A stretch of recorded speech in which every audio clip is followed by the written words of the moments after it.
Maqaa Abbaa kan Ilmaa kan Hafuura Qulqulluu Waaqayyo tokkoon ameen. Maqaa Abbaa kan Ilmaa kan Hafuura Qulqulluu Waaqayyo tokkoon ameen. Maqaa Abbaa kan Ilmaa kan Hafuura Qulqulluu Waaqayyo tokkoon ameen. Kabajamtoonni fi jaalatamtoonni hordoftoonni YouTube koo maqaa Waaqayyo Gooftaa jiraataa bara baraatiin nagaan isiniin jedha. Akkam turtanii akkam sa'a kana geessanii galata Waaqayyo ani nagaa fayyaa fuudha galata Rabbii.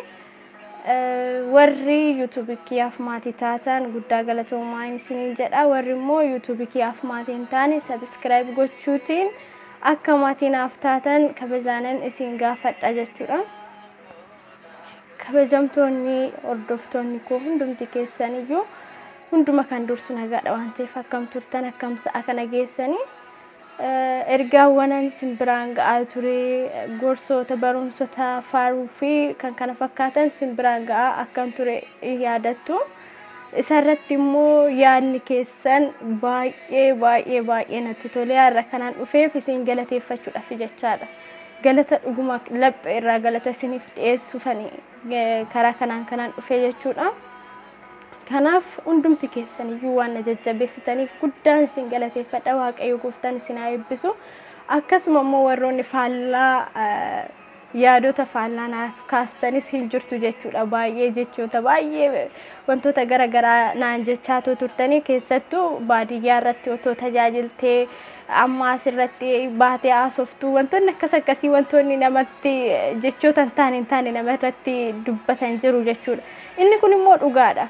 Sababni isaa waan nan beekneef jechuudha. Waan nan beekneef waan duuba kiyya eessa akkan ture waan hin beekneef waan har'a asirratti na arganiif wanti kun itti mul'achuu danda'a jechaadha. Ani garuu jalqabni kiyya duubni kiyya Ortodoksii Tawaahidoo xiqqoo kiyyaa kaasee haga guyyaa har'aatti Waaqayyo Gooftaadhaaf galatu mana isaatirraa illee fagaadhu mana isaa keessallee deddeebi'ee tajaajiluu naaf danda'amu baatu yaada kiyyaan ammas ani mana amantaa keessaa hin baane. Baadiyyaa ani mucayyoo baadiyyaati. Baadiyyaa keessa tajaajilaan tures jechuudha. Warroonni na beektan beektu. Warroota hin beekne warra yaada akkasii naaf kaasaniifan ibsaatu jira jechuudha. Baadiyyaatti maaf buuteen tajaajillee amma akkasitti odeessitu baqa yaadota hedduu isaati jechuudha. Dubbisuu dandeessu koomantii. Inni kun immoo anaaf baay'ee itti gammade. Sababni isaa jajjabina naaf ta'a waan ta'eef anaaf jajjabina yaadni akkanaa kun guddaan isin galateeffadha warroonni yaada akkasii naaf barreessitan jechuudha. Maaliif ijoollee waldaa barattoota dilbataatiif hin gorsine? Maaliif barattoota dilbataatiif wantoota tokko hin kennine? Amma asii of mul'isuu fi wantoota akkasii jira jechuudha hedduutu naan jedhame jechuudha. Ani immoo jechoota akkasii san baay'een itti gammada. Dhugaan isiniin jedha baay'een isin galateeffadha. Deebi'ee kaayyoon koo guddaadha. Kaayyoo kiyya immoo fuulduratti malee gara duubatti gonkumaa yoomiyyuu taana hin deebi'u. Gaafa immoo Waaqayyo Gooftaan biyya kootti na galche biyya keenyatti galee akkamitti akkan tajaajilaa ture maal akkan hojjechaa ture waldaa keessatti isinitti agarsiisa karma kanaan jechaadha. Waaqayyo yoo nu jiraachise umurii nuuf yaa kennuutiin eessa akka turre maal hojjechaa akka turre hundumti keenya iyyuu hin beekna waan ta'eef gaafa san duubatti deebinee maal akka hojjechaa jirru hammarree waldaa keessatti maal akka hojjetamaa jiru maal akka hojjechaa jiru jechuudha namni kun hin beeku. Garuu otoo akkana ta'e maal ta'a? Amma asii akkana taatu wantoonni jechoonni akkasii kun anaaf gaariidha. Garuu duuba namaa dura beekuun barbaachisaadha jechaadha.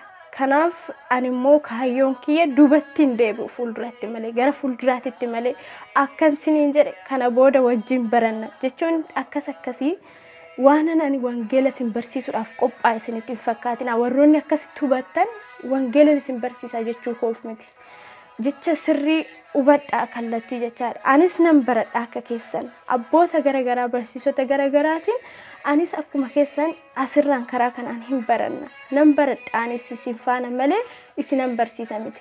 Akka seera mana amantaa keenyatti dubartiin wangeela hin barsiistu bafitsum jechuudha. Kun waan hin yaadamnedha hin barsiistu. Otoo ta'e iyyuu immoo ani dandeettii akkasii hin qabu. Sababni isaa nama dadhabdu waan ta'eef dandeettii akkasii hin qabu.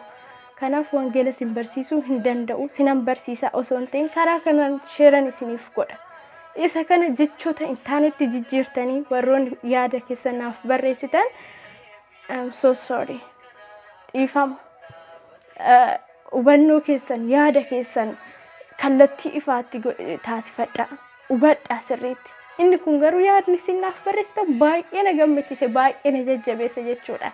Baay'eetti kutannoo akkan qabaadhu na taasise yaadni keessan. Kanaaf guddaan isin galateeffadha. Yaadota hedduu isaaniiti jechaadha kan ka'e. Kanaaf kaastan. Kanaaf obboloota koo ani wangeela isin barsiisuuf osoo hin taa'in barsiisota keenyarraa karaa kanaan in arganna. Anis isinis wajjin hin baranna. Isinin jechaa jira jechaadha. Isinin jechuu koodha malee ani wangeelan isin barsiisa jechuu koo miti.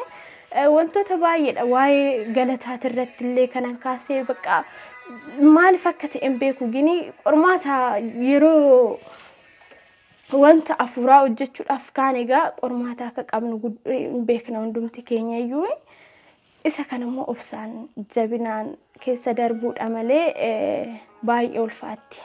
Baay'ee ulfaata jechuudha. Yaanni keessan anaaf jajjabina naaf ta'a. Har'as borus faarfannaawwan garaagaraa barumsota garaagaraa karaa YouTube kiyyaatiin hin argattu. Sheeran isiniif godha isiniif hordofaa.